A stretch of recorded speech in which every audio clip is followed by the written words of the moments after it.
Kiss Unlimited proudly presents.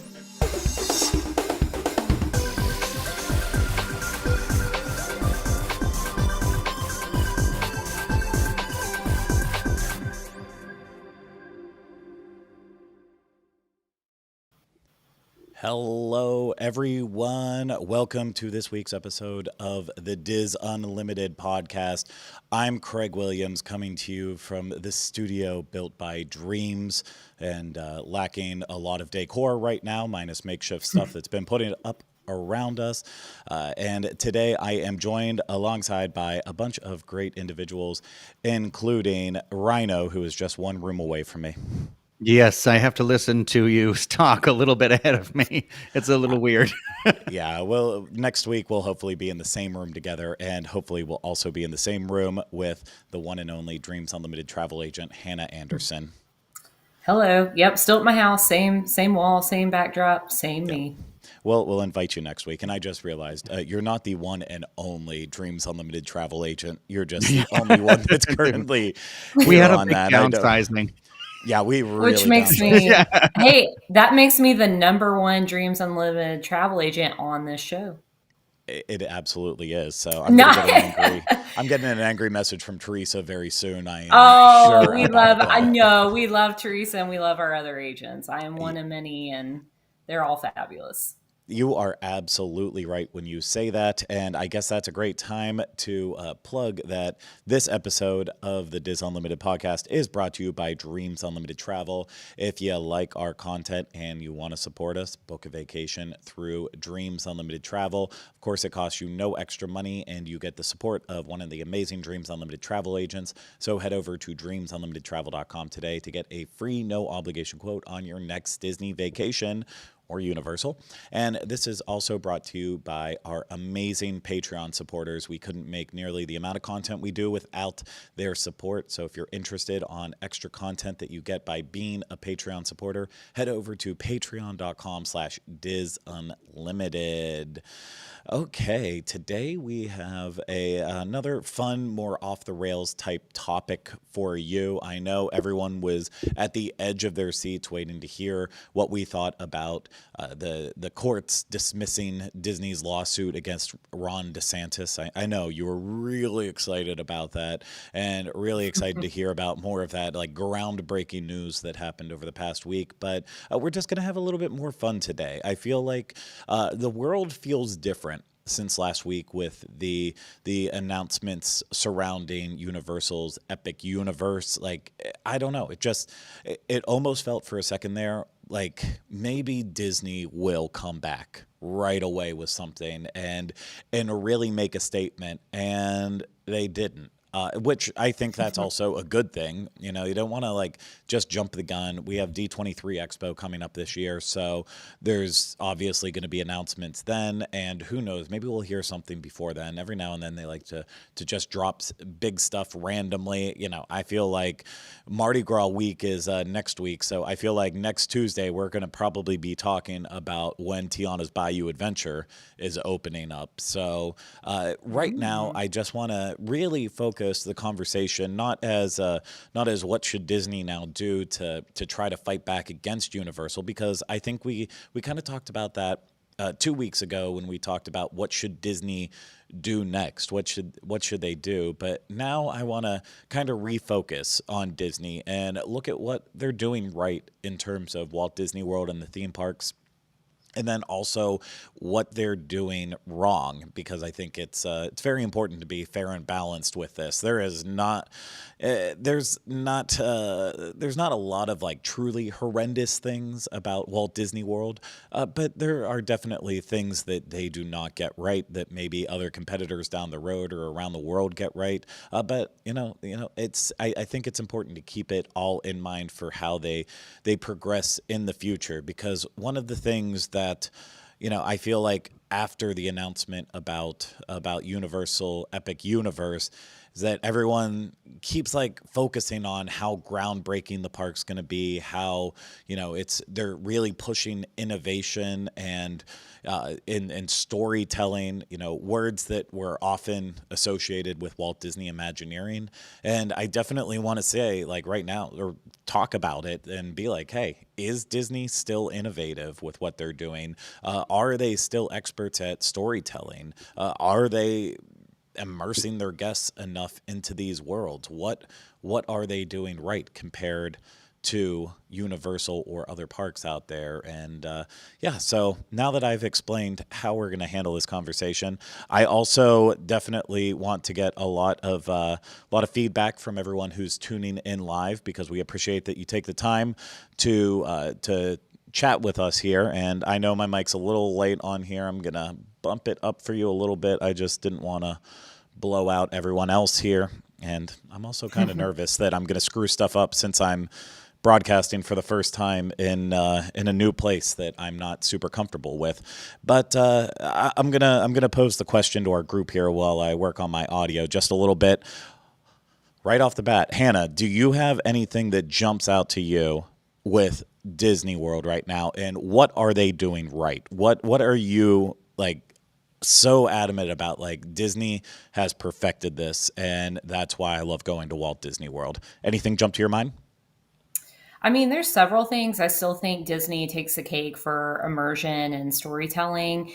And a good example of that is my family was talking about Disneyland today. And even though Disneyland is right smack dab in the middle of Anaheim and so many other things, once you're there, you kind of forget all of that. And I think that's a small feat in and of itself, even more so, obviously, at Walt Disney World.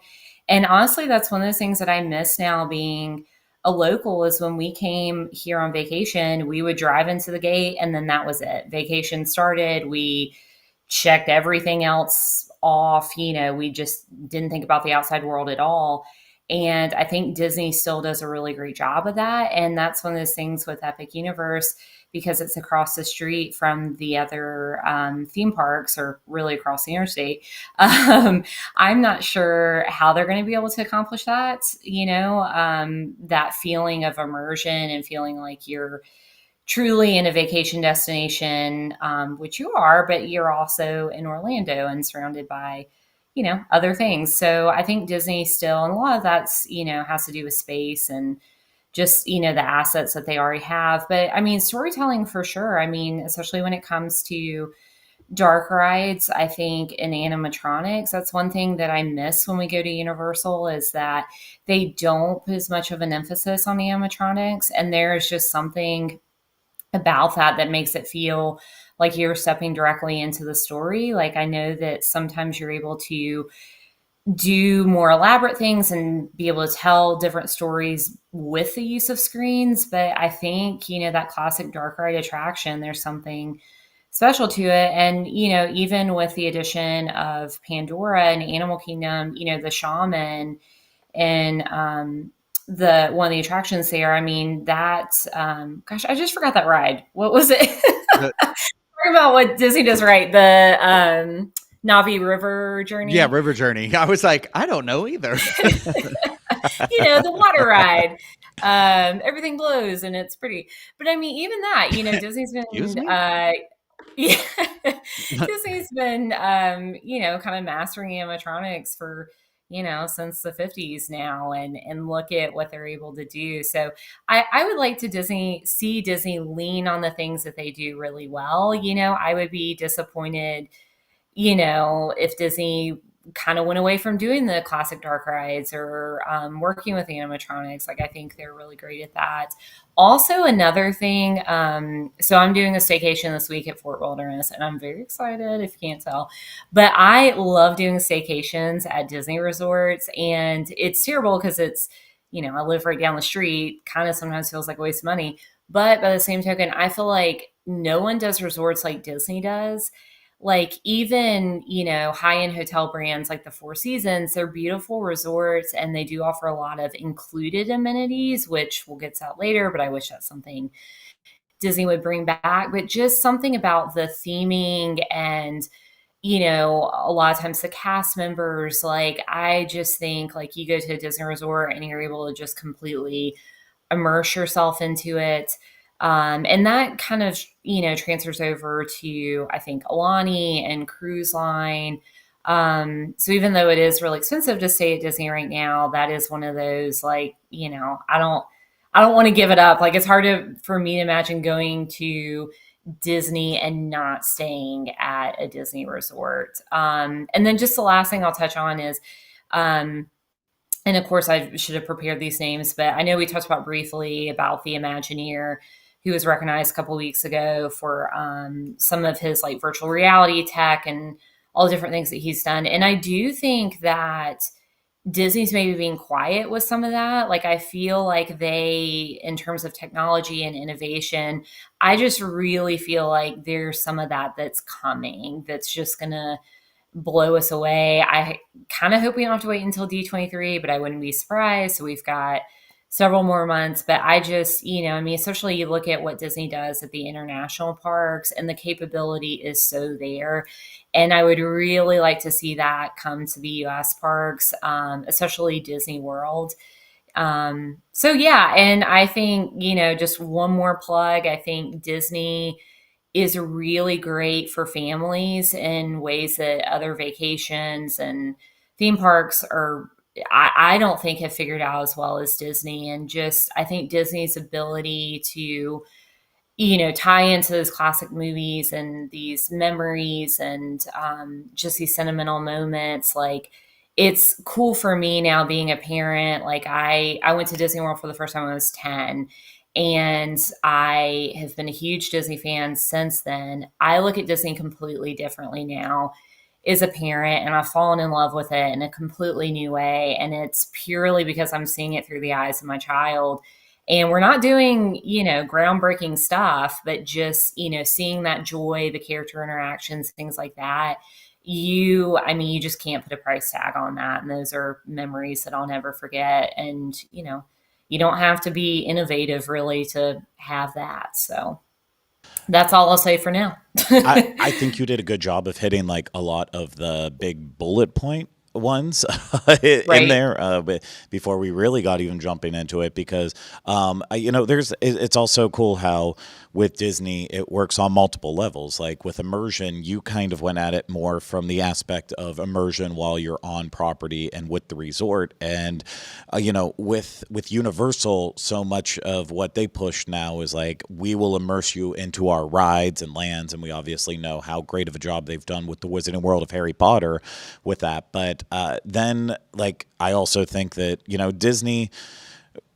Disney has taken steps there with Pandora and with Galaxy's Edge. Whether or not they're as successful as the Wizarding World of Harry Potter, that's a different question. But in terms of now with Universal Epic Universe coming along, you are not going to be able to be fully immersed on a Walt Disney World vacation, a Universal Orlando vacation when you're moving between those two campuses. And I mean, Rhino and I know that firsthand because we literally, we basically, the couple times when we went to MegaCon this past weekend, we drove the route that you will go between from Universal's main campus right now to Epic Universe.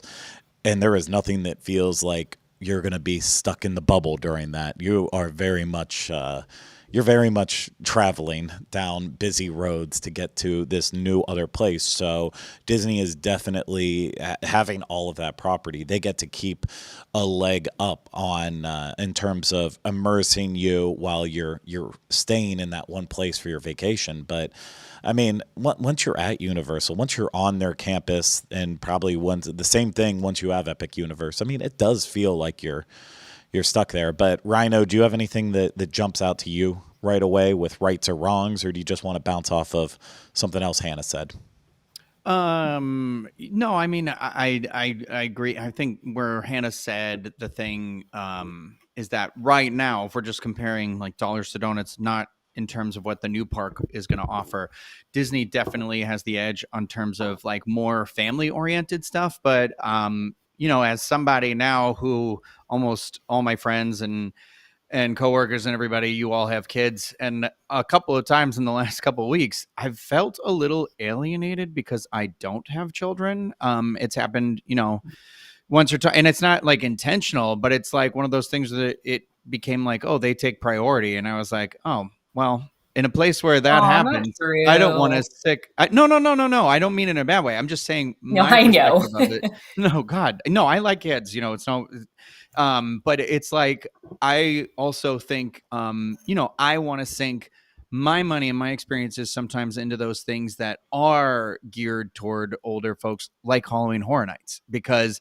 that to me is like, I sometimes see like 16-year-olds and I'm like, what are you guys doing? You're scarring yourself for life here. Like, like I love that about Universal, that they can do things that say like, hey, this is for the older crowd. And like, so if you are going to bring younger people, you can, but just so you know, we're catering to this older crowd. And I think, that's the inversion of what Disney offers. So it is nice to have both things because, I'm not, nothing always needs to be like murder, bump and guts and yeah, bump and guts. I meant blood and guts. I don't know what are bump and guts, but Bumping guts. but yeah, bump and Mm. guts. But you know what I mean? Like, it's just one of those, like, it's only starting to feel this way for me now too. Like, as I'm 39 and it's starting, the realization that it's like, okay, well, I probably won't have children and that sort of thing, being like, well, I want to find my experience here that does cater to me. And I don't feel like I'm just a second rate person there because I don't have kids. And sometimes I do feel like that at Disney. And I don't want people to hearken me and be like, it is a family oriented thing. And that's 100% okay. And I've chosen to go there and I've chosen to have those experiences. I do feel like Disneyland also caters to, like, maybe just because it's smaller, I feel like when it has those all family segments, they feel like they still are. I feel like at Disneyland, I guess this is the way I would put it. At Disneyland, I feel like I very much can experience the PG-13 Marvel movie, and at Disney World, I don't think I can experience much outside of a PG animated film. If that's my like mental thought around it, where it feels like softer and and bubblier, whereas like California has to be a little more like sharp because they have less space and less, so they've got to do a little bit more of those all sector stuff. But no, I like Disney World. I like the Disney parks. I'm gonna always find something special to go and do there. And so I just think in terms of what they're doing wrong for me right now, as like a fan of Disney parks specifically, is we can beat this dead horse to death, but like right now they keep doing these imaginary pitches. And again, with the with that Imagineer, those tile floors, like that looks incredible. But remember when they showed us the Groot that was walking around and like, and Yes. I don't know how many times I have to watch another freaking presentation about stuff going into the Asian parks or like into Tokyo or the Zootopia animatronic that's going to roam around and talk to people. And I'm like, we have nothing on that level here. And that's one of those things that's kind of frustrating because like they have that there, but I'm like, we have Star Wars Galaxy's Edge that could easily use something like that. Can you imagine if like a Yoda went around like that? And I know the timeline and I know the arguments we've had on this show before about that, but that's just my like example. You know what I mean? Like Right. we have so many of these really beautifully created and immersive lands that just adding those extra little accents can make that value for what we're experiencing so much higher without having to do, oh, we have to make a giant brand new park. Everybody always cuts to it has to be a brand new theme park. It has to be a new theme park. And I'm like, I don't think so. I think it just needs to be more innovation in what we have. And I really wish there was more solid things coming out. Like it is so cool.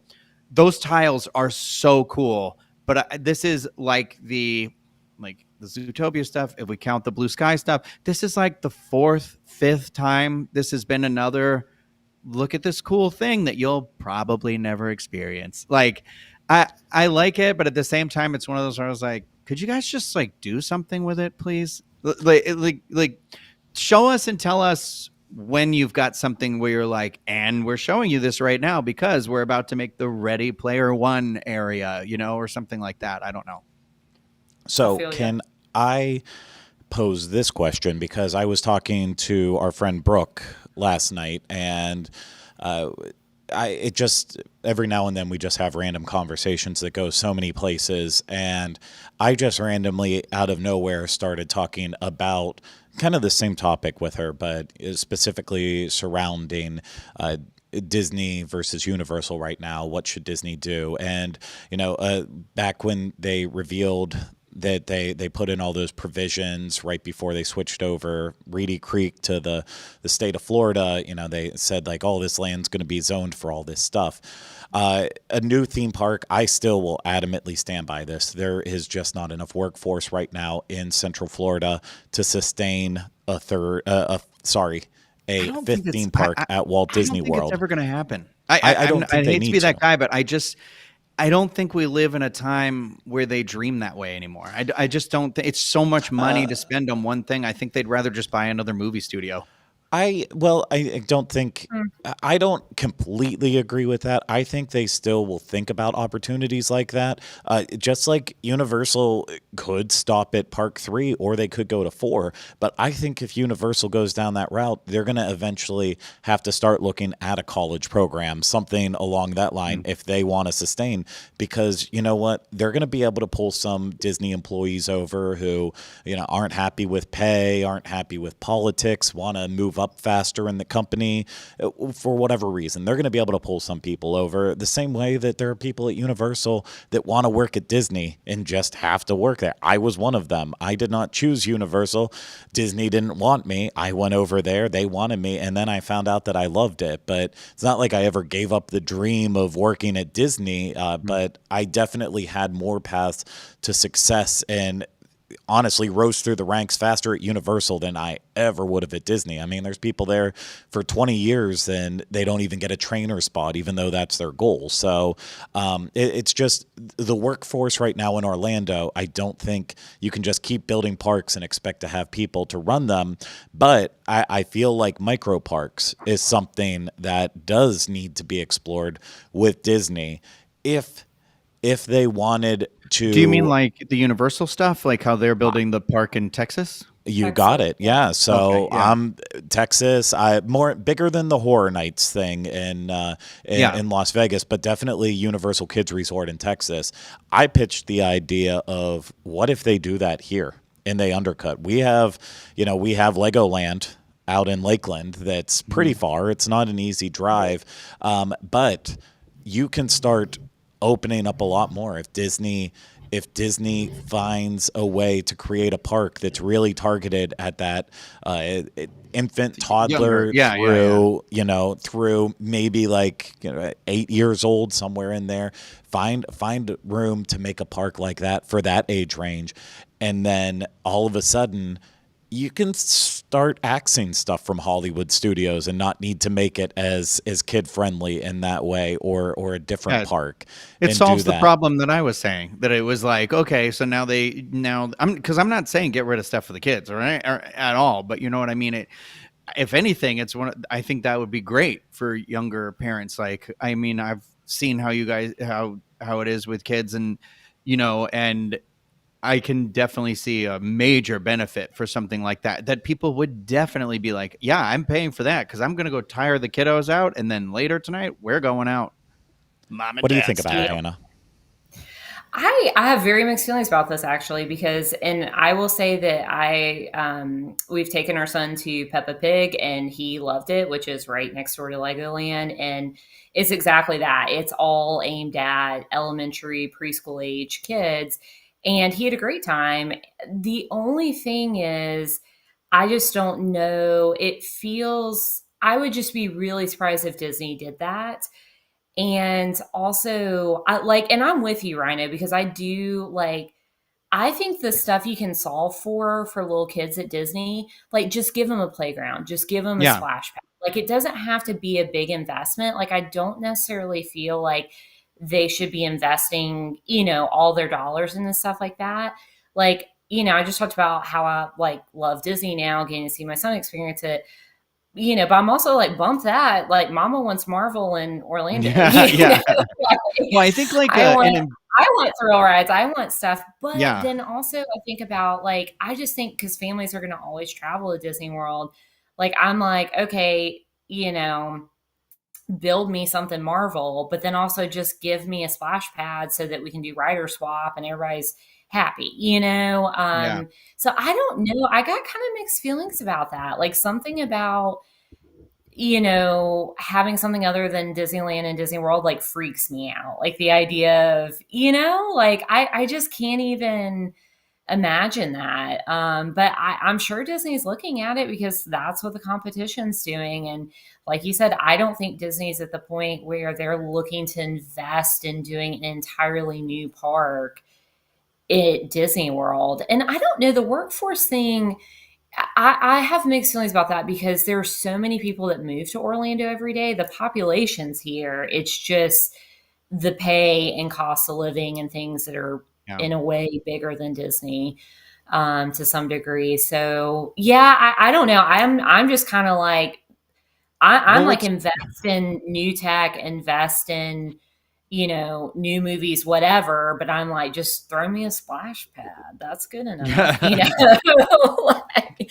give me Okay. another baseline. My I kid likes baseline. well, yeah, I He will likes I will say beer. I'm that every kidding. day. I think there He needs to likes be a one of pretzel. those Okay. areas. Every park should have a little like respite area like that. But Yeah. I think what's wild is that we keep talking about, I mean, you brought it up, Craig, that investment that they're making right now, that Universal is investing in itself in such a massive way. And I mean, I know their company is completely differently structured than the Walt Disney Company, but like they're not only building this massive theme park with 2 hotel properties, but they're also building that other theme park. But then also they are doing that, yes, it's smaller, but the thing in Las Vegas, but then also the thing in London, like that.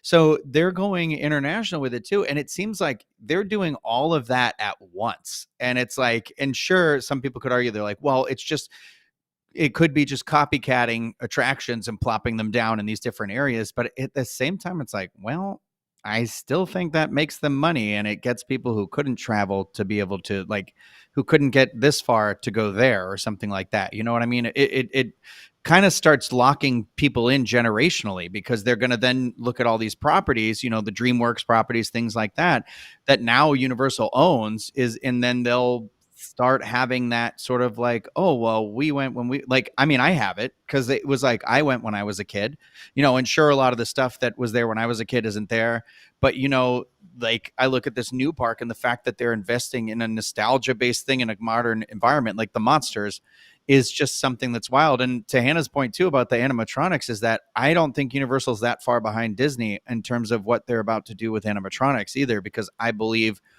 they're like, look at that Kong animatronic, look at the Hagrid animatronic, so they are starting to lean into that and and use more of that technology. So I'm excited to see how that will play out in this. Yeah, that Mhm. though is more of how the industry has changed. And when Disney was building their rides from scratch and they were building their animatronics from scratch, that's how it was done. But then once you get all these third-party animatronics companies, attraction manufacturers, all that, then it changes everything because now you don't need to have people in-house who can necessarily do it themselves. You just need people who know how to fix them. And then you go and you pay the third-party people to do it, whoever will do it at the cheapest bid price and still deliver it in the right way. So that's how, you're able to start connecting the gap a little bit closer on that. But I'm not saying that Disney still doesn't create their stuff in-house, because they absolutely do. But, they also use like Garner Holt for stuff as well. And that's just the reality of what the landscape is right now with it. So you both shot down, just like Brooke, kind of my kids micro park idea, Rhino to a lesser extent than Hannah. What if we flipped it though? Because Brooke Adults said only. I got it. I'm into adults it. only. Yeah. Adults only. Yeah. It's very thrill ride based. And you know what? Yeah, but You don't wasn't need to that- do a lot. Wasn't that kind of the goal of Downtown Disney when it was originally created here? Wasn't it supposed to be like the adults Not- district, right? Because it was like No, nightclubs and New Year's I'm Eve. talking a Pleasure thrill, Island. not adults only, Yeah. a thrill ride park that is let's put our big rides that is for teens and adults that they're gonna be attracted to, Listen. and say, you know what, for the first time ever, screw the kids demographic. We don't care about No, them at this park. We just I we want this level. And then you drop stuff in like, like the bigger attractions, that Guardians of the Galaxy fits in there, and Tron fits in there, and but they can push it even further, and they can build rides that they haven't put in their parks before because they've always wanted to cater to families. What about that route? I would argue that Disneyland park, like the Disneyland Resort, both parks included, kind of have that vibe a little bit. Like it is, you know what I mean? I think because they have such small space and they get the best of the best, like kind of all together. I would argue I think that to me maybe is what gives it that little bit of a skewing older vibe. I mean, I was in a marketing meeting with the Disney people once, and they basically said that Disneyland Resort does skew older than Walt Disney World. But it's like, I mean, I like it, but I also like Hannah. I like dark rides too. I know it's tough because I do believe that we are in a time where it is kind of all about that. Like people want like some, you want to go somewhere where you can do something that you could never do before. Like, and that does, that comes out like a Velocicoaster. You know what I mean? Which I watched Universal on their Instagram released a point of view ride through of it. Like 2 days ago or something like that. And I watched it and I'm like, I can't believe I've done this ride as many times as I have, because watching the video, I'm like, it's making me like in my stomach being like, we're all going to die. And I'm not even on the ride. So I'm like, and you know what I mean? But it's That's like, awesome. I can't foresee. I don't know, because if your argument is why the kids park won't work out that way, I feel like you're kind of arguing that the adults park, the same idea where it's like you can't. True. Disney has already made itself kind of. I think this is what kind of makes me sad sometimes when Disney owns stuff, because like when they bought Fox, I was worried when they bought Marvel, and what they've done with the Marvel Cinematic Universe is amazing. I know, yes, there's been misfires and stuff like that, but as a whole, that entire thing is amazing. And I do feel like it told stories in a way where I never felt necessarily super restrained in those, but I was worried it was going to be all like Disney versions of that. But I feel like they built a pretty good brand where it's like, no, these are all going to be PG-13. And then when when Deadpool comes out and that's rated R, I mean, it'll be under their Century Studios banner, I'm assuming, but it's in the Marvel Cinematic Universe. So we're going to see how that goes, I think. But like, then I think like, will they own Alien? Will they own, do they own Terminator? No, Terminator's like its own thing, I think. But stuff like that where I'm like, well, guess we're never getting those movies ever again. But there is an Alien movie being made and an Alien TV show. So I think we're on that precipice of where Disney really does have to decide, are they going to commit to doing exactly what you're saying, catering to an older audience of people. What do they call them? Dinks, dual income, no kids, whatever. The AWOCs, adults without kids, yes. Like all that stuff. Like I think there is a market that they are not tapping into that could be greater than that kid market, because that income is much more expendable than people with children, I think. And so I don't know. Now I've talked myself around into. I was like, no, and now I've convinced myself, yes, we should. I was gonna say, I was just trying to stick along with you in this. I'm like, it started off where you're so strong against it, and then by the end, I'm like, talk myself into I it. think you're arguing that it does sound like at least an okay idea. If you could give me an Alien dark ride, like I know everyone always says, oh, the great movie ride, the Alien part, blah, blah. But I'm like, no. Give us a ride where it's a dark ride. Imagine an adult dark ride that was something like Haunted Mansion, but it was alien themed that went through like the Nostromo or went through like, all the movies. I don't know if we need them all, but like, maybe not Prometheus, but like, we went through all the movies and, but it was like legitimate, like the smoke effects and the strobe and the like, cool animatronics, or like if they did something like Rise of the Resistance, but it was Alien. So were in an original Alien tale. Wouldn't that be incredible? And like you see the Queen is the big animatronic at the, I guess like that is something where I'd be like, I'd pay a lot of money to do that. And honestly, I think if we look at things like the After Hours event, I know a lot of times people say like, oh, it's because of the shorter lines. I have a lot of people that I've heard the feedback also is that there's a lot less kids because it's later. And so like sometimes they're like, I feel a little less like restrained in what I'm, what I can do or what I do. And I'm like, maybe there is, maybe you could even charge more because of that. Yeah. Well, so I think you're absolutely right with your thoughts on what you were exploring with Alien. And I mean, because immediately, like, I just think about their trackless tech that they use for Rise of the Resistance and Ratatouille and Mickey and Minnie's Runaway Railway. The Ratatouille and Runaway Railway are so heavily screen-based that you don't get as much of the excitement in there. But, yeah, Universal is doing their Spider-Man type simulators, where Disney has more of the dinosaur or Indiana Jones one, or they have this dark ride vehicle with Rise of the Resistance. That just think about that, having a tight space, tight corners, that those ride vehicles are able to shift back and forth while you're going down, while you have an alien chasing you overhead, stuff like that. It rolls on you or something, it like spits at you. Like, yeah. And that's where, so like going back to the original premise of all this too, we're talking about, is Disney still innovating? I think they are, in terms of Imagineering is sitting around coming up with the future.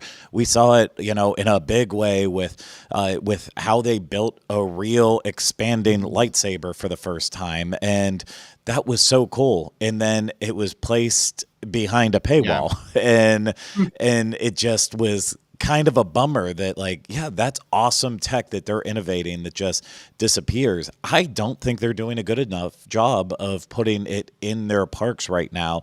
But I also, I've seen people talking in the chat as we're going along. Steve brought up some good points that people are agreeing with, and others that Steve thinks they're focusing too much on e-ticket rides right now versus focusing on people eaters, shows, dark rides. And I have a tough problem with that, because while I agree, and I've been banging that drum for years, that they need to put more of a focus on the other rides that eat up people, so that way the lines can come down on the big rides.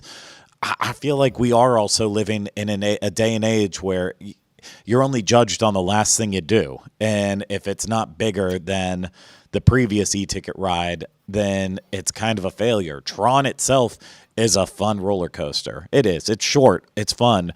I like it. It's nothing. It's nothing though after you do Guardians of the Galaxy though, and that is an example of them innovating. I know. Gringotts. That's a storytelling roller coaster from the perspective of that moves and stops around, but not like Guardians that keeps you moving that whole time and also directs where you want to go in that Omni Mover style. That is.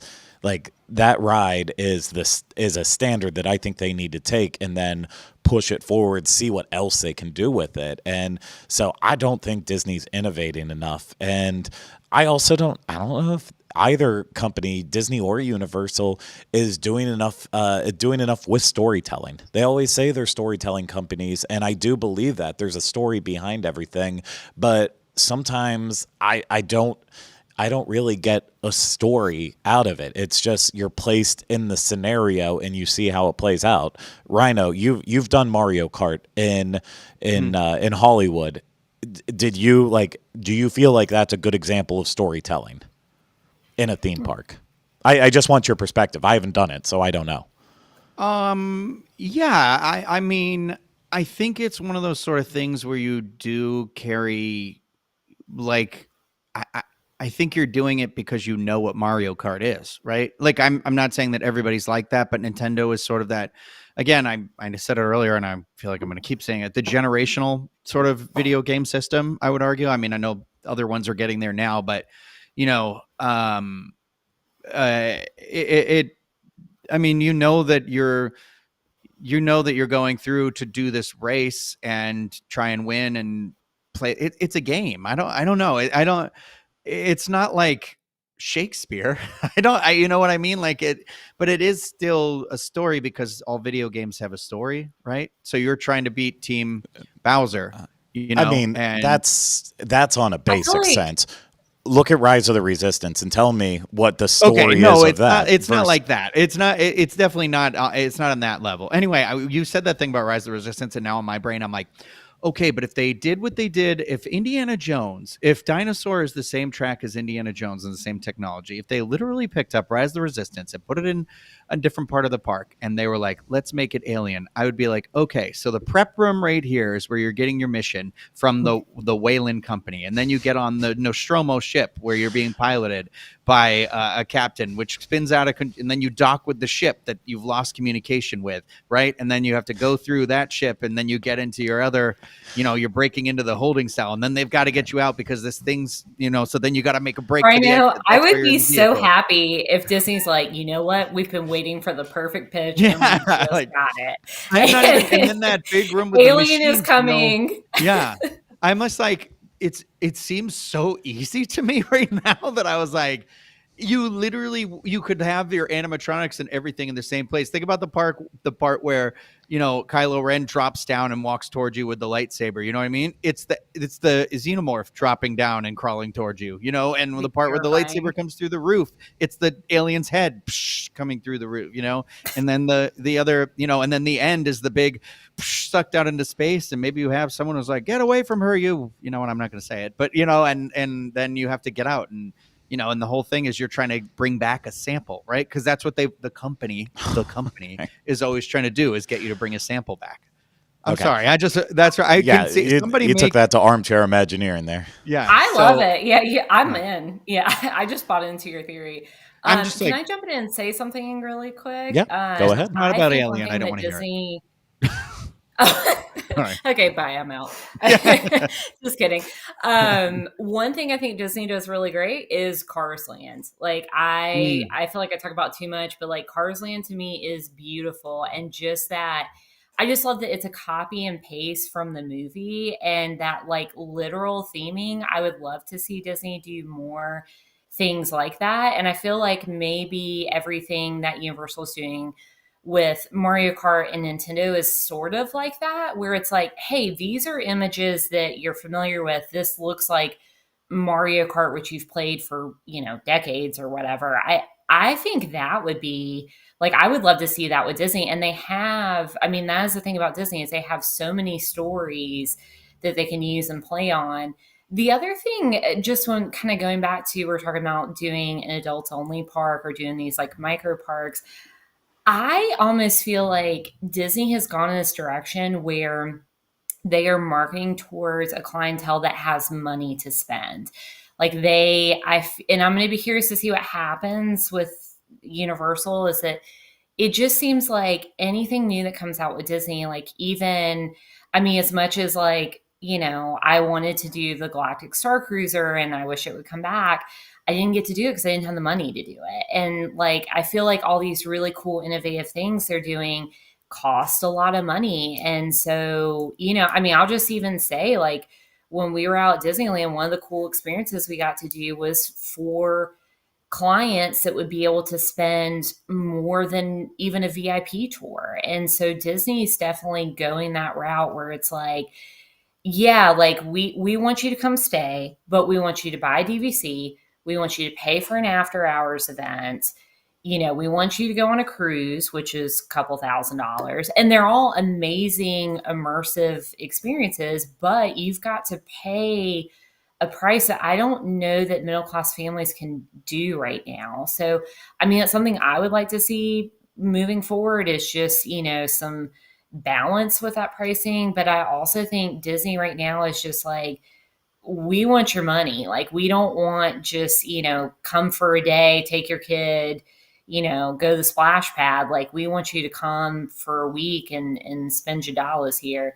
But going back to what the fan wants, it's kind of like, how long has the Villains Park at Disney been a rumor? For forever. So I think there's a want and a need for it. I'm also curious, and I'm being a little bit of a naysayer. Rhino, to your point, like, I kind of feel like the Disney adult has kind of been like poo-pooed on recently. But okay, so now I'm talking in circles again.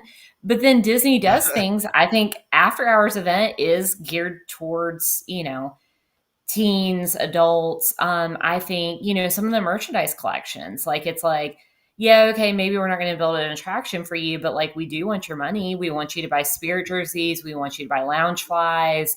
We want you to buy lightsabers. And I would say that's all skewed more towards adults. So, anyways, all that to say, I think the potential's there. I just think Disney right now is trying to like get that high affinity fan out in Disneyland. In Disney World, they want you to come for a week. It's okay if you don't come for another 5 years, but they want you to come for a week and they want you to spend a lot of money. So It's the only thing I don't like about this narrative is that Universal is also not any cheaper. Their admission prices for their parks, if you're talking about, buying either a single day park ticket or even with, even buying a 5-day park ticket there, unless they're running a really great deal, which they do a lot of times, like the buy 2 days, get 3 extra days free, unless they're running something like that. If you're talking like on your standard base tickets, it's a lot of the same price. You have to follow their deals, which are better than Disney. And then I think their hotels are still a much better value. And their deluxe hotels do obviously have right. a huge perk with having the Universal Express being attached on there. I don't see the Disney nickel and diming as much and the costing as much. I think both properties have the ability to cost a lot of money to people. The one thing about Disney, though, is I think it's just now they're giving us so much alternatives and people are so used to how they vacation that it's harder to suck down some of the changes. Like we're all annual pass holders. And do I want to do Disney after hours? Absolutely, I do. Any one that I've done, I've really enjoyed, and I've come out of it thinking that it was a great value and a great experience for what I've gotten out of it. But at the same time, I'm already dropping $1,000+ for an annual pass. So no, I don't want to spend an extra $100. Hey, I have a question when about I'm that. doing that for you receive reimbursements through John. No. Sorry. Yeah. What? No, but before you forget about the thing you're saying about the value for annual pass holders and things like that, I thought you were going to bring up the fact that we can't technically go to the park every single day of the year anymore. But also, Right. I saw online the other day. I don't think I knew this. Do college program kids not get main gates anymore? Because I don't have that information. Somebody posted a screenshot and was like, I remember that, and it was the main gate, or I think they still look the same, but they were like, oh, I remember when college program kids used to get main gates, and I was like, do they not get main gates? But then I was thinking about the day too. When I started with the company, you could go as a cast member to the park every day of the year. It didn't matter. The person, your main gate might be blocked out at like Christmas or whatever but you could use your ID and go to the park every single day. And that is wild to me that every day there's those sort of things that slip further and further away. And you're talking about the value of stuff. And I was like, it feels like, I don't know, like things get more expensive, but they find ways to cut the value out of it instead of adding the value to it as it gets more. Or like the fact that I paid $100 for Memory Maker the other day because my kid took a cute picture with Donald Duck. And that used to be included. I mean, we should have just been friends in my Disney experience, and I would have given you the photos. I know, but it's things like that. And I mean, I feel like if we're going to go there, I mean, one thing that like I hear from clients all the time is it is the nickel and diming. It's things like Magical Express not being a factor. You have to be staying at Deluxe Resort to get that late entry to the park. Early entry is not that early anymore. Yeah. And I think, even, I don't know, I guess I'm just shocked at like, where are people getting this money from? Because if you're coming down here and making the investment What's your jobs? What you working? Yeah, exactly. I know. Is everybody a doctor now, a lawyer? That's hiring. But yeah, but I mean, seriously, like, I think if you're making the investment to come down here, you're buying the tickets, you're staying in a hotel, like you kind of need to get Genie Plus, but I mean, you start doing the math on that for a family of 4 and you're adding $100, every day that you're there. And that is real money to people. And I don't know if and Disney's got a whole team that literally does this. They take the cost and they figure out, okay, what is our point that we're going to start turning people away? And like, I guess it's working for them, but I just, I think, okay, if you want to keep doing that, at least just like bring back some little things, right? Like maybe it's more of like a perceived value thing. Like, okay, yeah, I'm paying more, but you brought back Magical Express. So, you just, and I think that's it. People want to feel like they're getting value back from their investment. And I mean, or this that is, you're Yeah. definitely going to get what you're giving into it, right? Like I Right. feel like that's what it is that lately it feels like I could pay all this money, but if things don't go just right, then I'm going to have a Right. bad experience. So it's not like it. I feel like that guaranteed where you're like, well, though at the end of the day, I'm still at Disney. That feels like that's slipping away a little bit because it's like what Hannah just said, like, all that stuff. It's kind of like if you don't play the cards just right. Like I don't like that. Like I wish there was, if we're all paying for the same movie, you know what I mean? And it's sort of that sort of Right. things. Well, some of you are going to be in the front row. Like, Yeah, I mean, Right. here's the problem is that Disney has always done what they needed to do to survive throughout the years, and they've added plenty of stuff to try to add value to their parks and their resorts, and they've also had to take stuff away. And yeah, the pandemic was a big catalyst for taking stuff away, and then attaching dollar signs to it was something that we thought was going to happen years and years before it ended up doing. This was always writing on the wall because they gave away too much stuff for free. And I almost feel like the problem is our generation, and maybe some of our parents are just never going to be able to accept that it's not they used to give us all this stuff for free, but you're now, there's probably kids that are now 20 years old that, they don't have those same fond experiences they have. This is more of a normal Disney to them, and building off of that. And I think that's a problem that Disney's just going to have for a long time. Is we lived in this golden era of you gave us all this stuff for free to keep us here, but as a business, they can't just keep one-upping. but that everything. what you're saying right there is how they're going to end up losing people to Universal. Universal, you're not because getting they a free don't ride to have- Universal. No. But what I'm saying is they don't have brand loyalty that same way anymore. I think these younger people, they're going to eventually just be like, okay, well then, you know what? I'm going to go to Chicago for the weekend instead, or I'm going to go to New York and watch a Broadway show. Right? Or, I think that's the thing that I feel like Gen Zers make fun of millennials and whatever, and you can say whatever you want about them, but I think sometimes they're like, yeah, we're not going to mess around with that, so they just will move on. And I think they're easier at moving on than maybe we are. So Well, that's we the- have, you know what I mean? I don't we know have to yet. wait for and sure, see. but yeah. Yeah, we have to wait and see how the next generation chooses to spend their money and what they put it behind. Well, they can't buy a house, so we the- might as well spend it at Disney. The thing is, too, I that mean, yeah.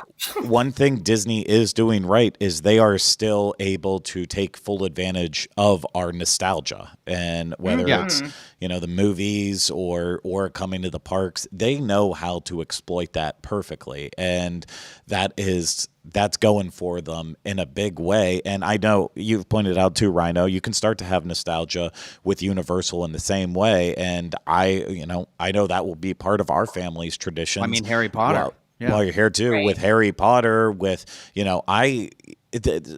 of the DreamWorks movies will definitely be a staple in our house, and Illumination movies. Others won't. You're not going to see Shrek on repeat.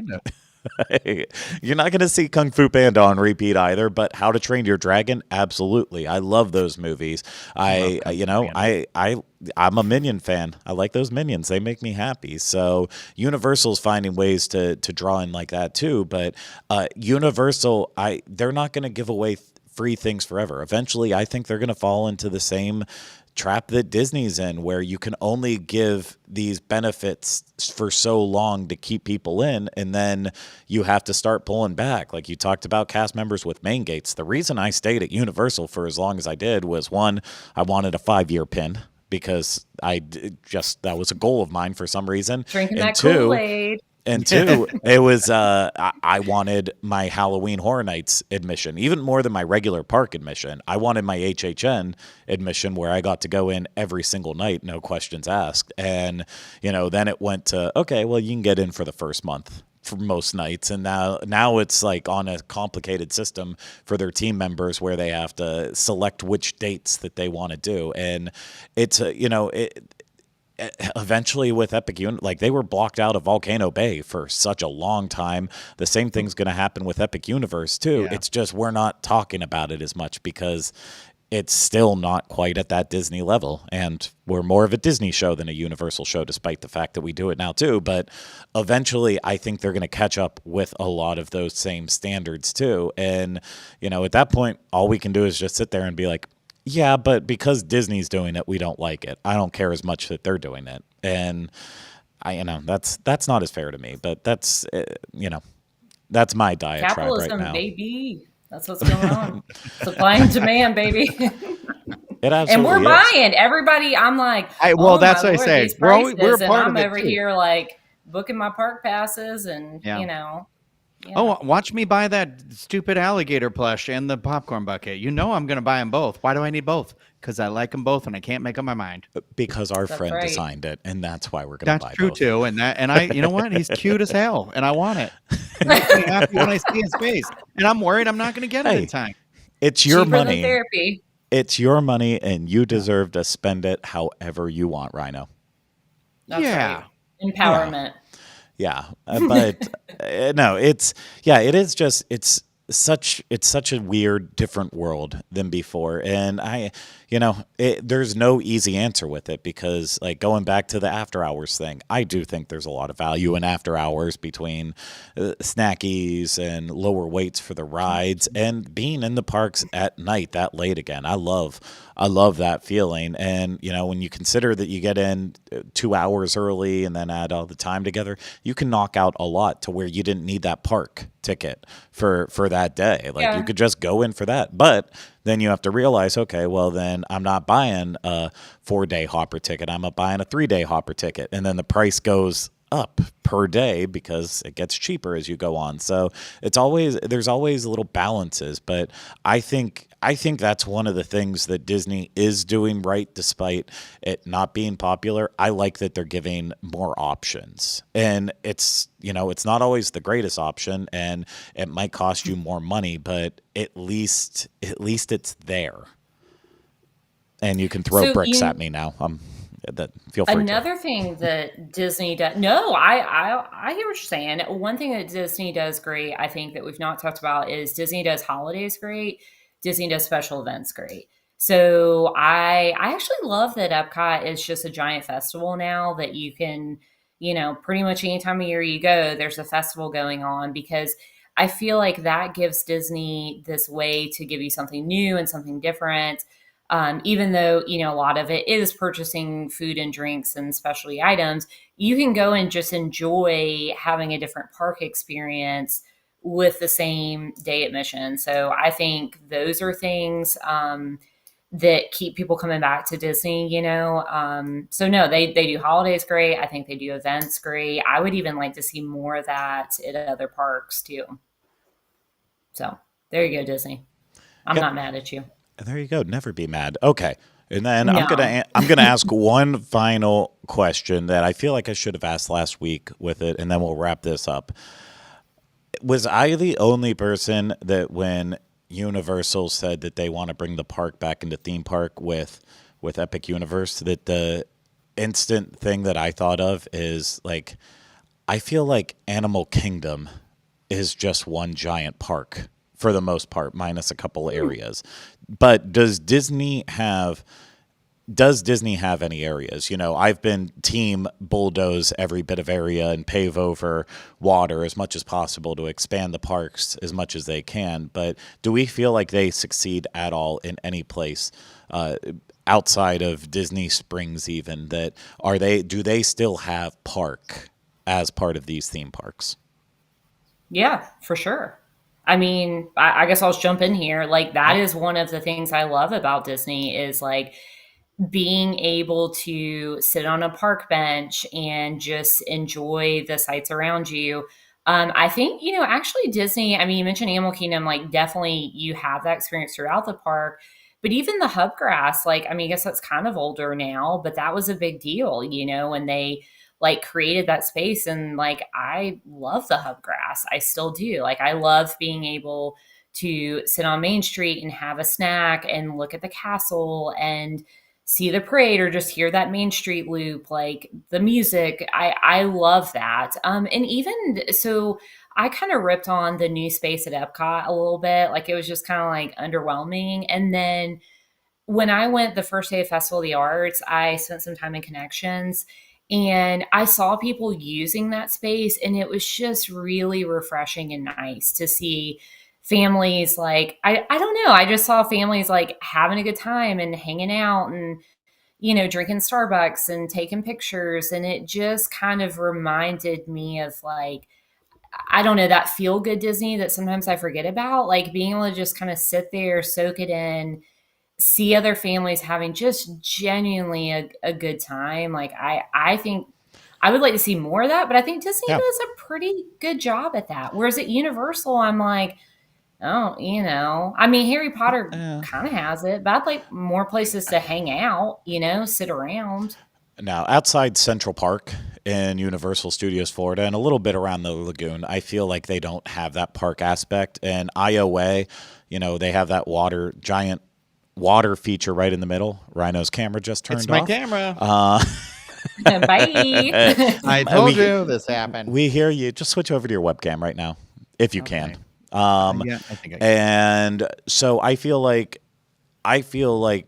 Islands of Adventure, to me, I don't really get that feeling of park with it. But that's those parks. I don't think they succeed as much with it. But there's I don't get that feeling at Hollywood Studios at all. And I think we've talked about that enough. And as we've gotten used to the new Epcot area, I know it still has to open up the final walls that aren't down, but I stand in there, and the more comfortable I get in there, I'm like, I actually think this should have been bigger. And I don't know how to make it bigger besides taking over other areas. But now it went from, like, when it felt so new, it felt so big and open, like when you're a kid experiencing something for the first time. And now it just feels like, okay, all feels very close to each other. I would have loved for a little bit more expansion, but I think they're doing it. But Rhino, how do you feel? Do you think Disney has the park in theme park in any of their parks here? Don't talk about Disneyland. I mean, if you're But we want to. you're talking about areas to like lounge in. Giving that park aspect, that's the huge selling point with Epic Universe. I don't know Celestial... what that means. I didn't grow up with parks around me. I grew up in the woods, so I'm like, I grew up with cranberry bugs and trees. That's it. So I didn't have like a park to play in. I mean, I didn't grow up around cranberries, but I grew up literally in the suburbs of Pittsburgh. A baseball field, we had the soccer field, we had the thing. I didn't go to parks. I don't know what privileged life you guys led, but I grew up in a farming town, so they were not parks anywhere. But I think we didn't either, when I think of a park, I do think of these theme parks. So I don't know. I mean, like, I've been to Central Park before. I'm like, there's places to sit. That's like the best one, right? And like, I've been to the ones in Milwaukee, and I'm like, and they also have places to sit. And they all have a baseline tap house area. And that's what, for me, if that's the vibe you're talking about, somewhere you can sit and relax, maybe enjoy a bite to eat, but like you're not in the hustle and bustle, like the central hustle and bustle of all of it, where it's maybe somewhere a snack attack. Yeah, a little snack attack. Hey, well, no spoilers for next week. That like I think they still have it. Like, yeah, I mean, I guess like I'm reading at Magic Kingdom, it's like the grass, right? In the hub, I don't know. Magic Kingdom. I'm reading really So we should get like a hot dog carton. Yeah, there should be like popcorn cart, people. hot dog cart. Yeah, it's maybe like you just have like a pigeon lady from Home Alone 2 is over there. I don't know. I like okay. and I called off the rails. I mean, are we talking like, is it outdoorsy, like foliage and trees and stuff? I don't Parks, know. Are we going gardens, atmosphere. Oh my goodness. We're okay. As soon as we're finished with this, before we do the Patreon post show, I'm gonna email John and I'm gonna say we need a budget to do like a Eugene Levy style travel show where we just send you around the world to different parks and gardens, and as you try to discover your passion for parks, the way he discovered his passion for travel. So, but your eyebrows have to get significantly bigger. I'll just start penciling them in. I feel like, isn't that what Joe Rohde does every time he wants to build a theme park area? Every time he used to be like, I need a vacation. So yeah. Okay. Well, listen, I'm not gonna pull any more answers out of you here. I feel like we've had enough fun. What is parks? All right. My grandma had a yard that was nice, and there was a lot of like trees in it, and we had, she had a garden, and that was nice. I grew corn once. Call Disney Plus up. They need to revive Forky Asks the Question. What is parks? What is park? Okay. A beach? I've been to a beach. I mean, a beach could technically be a park. There was a playground there. There was a big wooden one in Onset. You could take in your life in your hands, getting splinters while you crawl through that thing. But yeah, that's what we want more of. Yeah. This has been captivating material that I'm sure everyone out there listening and watching is going to enjoy for future generations. The same They're going to be like, this guy's an idiot. Get him off the show. We'll save that as like a poll at the start of next week's show. Oh no, I don't don't think do I this anymore. Oh, okay. I thought you were going to say, is Rhino an idiot? I don't want that poll. Is Rhino an idiot, and should he be allowed to work here anymore? Is Rhino idiot? We'll figure that out next week. But I think that's going to do it for our little conversation here this week. I'm not sure if we actually answered the question. We definitely answered it in parts, but I don't think we did it fully. You did a great job, Hannah. I tried. Thank you. You know what? People can say mean things about you and that you don't fit in with the group, but you have been our anchor now for the past couple weeks and have kept us grounded, and I love all your contributions. If you're not watching our dining shows, our dining reviews, Hannah is literally like, I don't think Rhino and I do a bad job with it, but I think Hannah is she was placed in a hard position where she had to just jump in and, and try to fit in with us, and she did not miss a beat with it. And well, it's because you guys are so darn lovable and so fun, and I like food, so it's and you like to drink, and I appreciate that very much. I don't know that. Martini Mom does like to drink. Martini Mom is one of the things. I want that on a shirt, and we said something in a video that we filmed yesterday. The humidity. I want that on a shirt. So you're like you're the catchphrase queen. I hate you both. Right. And that's why we love you. And more people will understand that next week with the humidity. But, I think that's it for this week's episode now. Sentimentality all aside. Thank you so much, Rhino and Hannah, for having this conversation with me. Hey, See you later. Give me the thumbs up, Rhino. Give me the thumbs up. Oh, there we go. There we go. Amazing. We got it. Do people see those in parks? I hate you. Seriously, I am now over you. And thank you so much, everyone out there, for taking the time to listen. For this, those Patreon people. Good Lord. This Patreon post show, after show, whatever it's called, it's going to be a fun one, I'm sure. But we're losing Hannah and we're bringing Jackie in on here. Thank you so much, everyone, for taking the time to tune in, watch, listen, however you did. We really appreciate this. We couldn't do it without you. Just a couple reminders, though, that this, again, is brought to you by Dreams Unlimited Travel. So if you want to support us more, book a vacation through Dreams Unlimited Travel today at dreamsunlimitedtravel.com. And it's also brought to you again by our Patreon supporters. And if you want to join in on the Patreon post show that we do right after this show, then you can do that at the $5 tier and levels above that and get lots of other exclusive content. So that is patreon.com/DizUnlimited. If you were watching this on YouTube, please subscribe to the channel, hit that thumbs up before you go here, leave comments, questions, and video suggestions in the comment section. And if you were listening to this, subscribe wherever you listen to podcasts. And if you can leave us ratings and reviews, that would be very much appreciated. But that's going to do it for this week's episode of the Diz Unlimited podcast. Again, we couldn't do this without you. We truly appreciate you taking the time to watch and listen. And thanks for laughing at them, right? Now, like fools. Someone said, "Bye, I'm going to a park." So I'm like, now I'm like kind of sad where I'm going to text my mom and be like, "Mom, have we ever been to a park?" Mommy, I worked Mommy. a job to put food on the table for you kids, and you wanted me to take you to a park. I mean, I did took you you to ever go to a Disney World. playground? Did you go to a playground, or did you have your playground in your backyard? Ooh, My that would be grandmother's even house fancier. was our playground. She had a hill. I used to roll down it. You couldn't roll too far, or you'd end up in the driveway. But We get it. Okay. You have now painted the picture clear. Get to those parks today, whether it's whether it's a theme park or it's your local park. Get to those parks and experience all that is good with the parks. But that is going to do it for this week's episode of the Diz Unlimited podcast. We truly appreciate you, and we'll be back with you again real soon so we can talk about all things Disney. But for now, we've come to the end, or should I say the beginning of your future. Goodbye.